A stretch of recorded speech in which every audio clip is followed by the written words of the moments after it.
السلام علیکم ورحمۃ اللہ جی دیکھیں ہم زکوٰۃ کے بارے میں دیکھ رہے ہیں کہ زکوٰۃ کے جو پہلے دو مصرف ہیں فقیر اور مسکین۔ دیکھیں کون سے ایسے لوگ ہیں کہ جو زکوٰۃ کا مال لے سکتے ہیں، یہ کچھ چیزیں ہم نے دیکھی کہ کون سے فقیر اور مسکین ہیں جن کا زکوٰۃ کا مال لینا جائز ہے، اس کی کیا کیٹیگری ہے، کس کو ہم فقیر کہیں گے، جن کی بنیادی ضرورتیں پوری نہ ہو رہی ہو، اور بنیادی ضرورتیں میں کون کون سی چیزیں آئیں گی وہ ہم نے پہلے دیکھے۔ کوئی ایسی چیزیں جو نہ دی جائے تو انسان مر سکتا ہے۔ حاجیت بھی ضرورتیں ہی ہوتی ہیں لیکن وہ نہ دینے سے انسان مرتا نہیں ہے لیکن زندگی مشکل ہو جاتی ہے۔ کمالیت ایک قسم ہے، اس میں ہائی لیول تھوڑا سا چیزیں آتی ہیں تو اس کے لیے زکوٰۃ کا مال نہیں دیا جا سکتا۔ جیسے ہم نے کہا سیر و تفریح کر رہا ہے، کوئی پکنک منا رہا ہے، یا کوئی یہی چیزیں ہیں مین کہ وہ اپنا ایسی زندگی گزارے جو تھوڑی لگژری ٹائپ ہے، اس کے لیے زکوٰۃ کا مال نہیں لے سکتا۔ اور بھی چیزیں شادی حاجیت میں آ سکتی ہے لیکن شادی کے خرچے لاکھوں میں، وہ کمالیت میں حاجیت میں نہیں آتے بلکہ وہ کمالیت میں ہی شمار ہوں گے، حاجیت میں شمار نہیں ہوں گے۔ ایک چیز احناف کا اس میں مسئلہ ہے کہ کون سے لوگ ہیں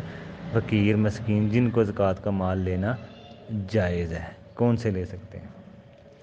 وہ کہتے ہیں جی جو نصاب کا مالک ہو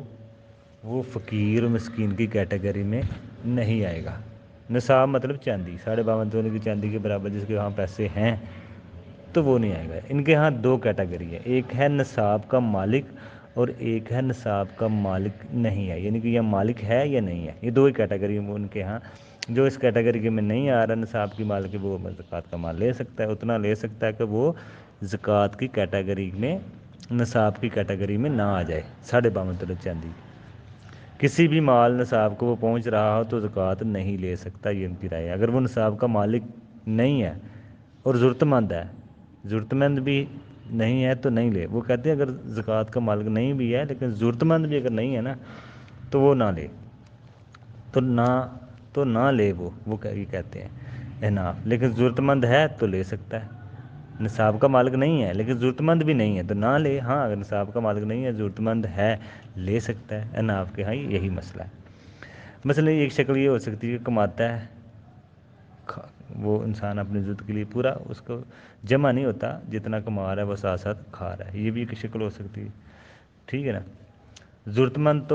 مند نہیں ہے اور نصاب کا مالک بھی نہیں ہے، یہ احناف کا قول ہے، یعنی کہ اس کا چل رہا ہے، وہ نصاب کا مالک بھی نہیں ہے اور وہ ساتھ ساتھ کما رہا ہے اور ساتھ ساتھ کھا رہا ہے،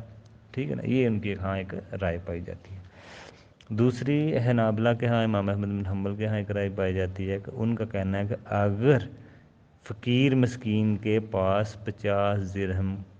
ہیں، 50 درہم کا کوئی مالک ہے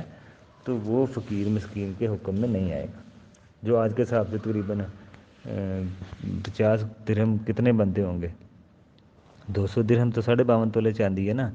تو یہ 150 گرام بنتا ہوگا، 200 درہم 600 گرام بنتا ہے تقریباً، تو یہ 150 گرام چاندی بنتی ہوگی جس کی قیمت بہت کم ہے، تقریباً آج کے حساب سے سمجھ لیں کہ شاید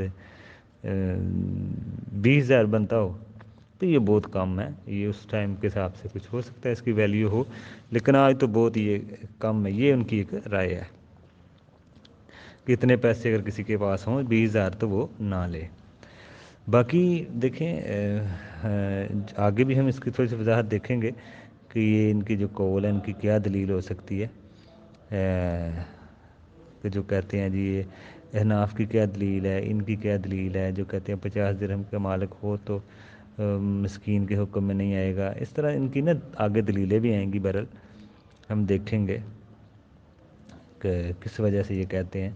جو احناف نصاب مقرر کرتے ہیں 52.5 تولے چاندی کے برابر، جن کے پاس پیسہ ہے وہ فقیر میں نہیں آئے گا، جن کے پاس نہیں ہے وہ فقیر کے زمرے میں آئے گا۔ اور دیکھیں فقیر ہم اس کو کہیں گے، یہ بھی کلیئر ہونا چاہیے، ہم سمجھتے ہیں کہ شاید فقیر اس کو ہی کہیں گے جو لوگوں کے آگے روڈوں پہ پیشہ ور ہاتھ پھیلا رہا ہے۔ ہمارے ذہن میں فقیر کا وہی تصور ہے، لیکن عربی میں فقیر کس کو کہیں گے کہ جو ضرورت مند ہے، لوگ سمجھتے ہیں کہ مانگنے والا نہیں ہے، وہ مانگنے والا نہیں ہے لیکن ضرورت مند ہے، اس کو ہم فقیر مسکین کہیں گے، یعنی کہ اس کے گھر میں ان کی ضرورتیں ہیں اس کی، لیکن وہ مانگتا نہیں ہے، لوگوں کے آگے ہاتھ نہیں پھیلاتا، لیکن اس کو ہم فقیر کہیں گے، چاہے وہ مانگتا نہ بھی ہو، لوگوں کے سوال نہ بھی کرتا، لیکن وہ ضرورت مند ہے، اس کی بنیادی ضرورتیں پوری نہیں ہو رہی، وہ فقیر اور مسکین کی کیٹیگری میں آ جائے گا۔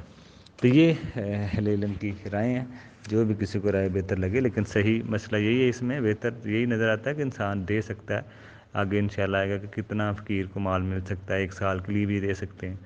ٹھیک ہے نا، جتنا چاہے آپ اس کو دے سکتے ہیں کہ تاکہ 1 سال اس کا کام چل جائے، اس کو لوگوں کے آگے ہاتھ نہ پھیلانا پڑے۔ فقیر مسکین کے زمرے میں ہے، آپ 1 سال کے لیے بھی اس کو راشن پیسہ دے سکتے ہیں تاکہ اس کا سسٹم چل جائے، یا اس کو ایسے کوئی ذریعہ آمدن اس کا بنا دیں کہ وہ زکوٰۃ لینے والے کی لسٹ میں رہے ہی نہ، وہ اپنا کوئی سلسلہ شروع کرتے۔ یہ بھی آگے رائے انشاءاللہ آئیں گے کہ یہ بھی اہل علم کہتے ہیں کہ اس کو اتنا دے دیں، بعض کہتے ہیں نہیں اتنا ہی دیں کہ وہ اس کا نصاب سے کم ہو، جیسے حناف کہتے ہیں 80,000 90,000 چاندی کے برابر قیمت جا رہی ہے 52.5 تولے کی، تو اس سے کم دیں۔ دوسری کوئی رائے علماء کی وہ کہتے ہیں 1 سال کی بھی دے سکتے ہیں، وہ بھی انشاءاللہ آگے آئے گا، فقیر مسکین کو کتنا مال دیا جا سکتا ہے۔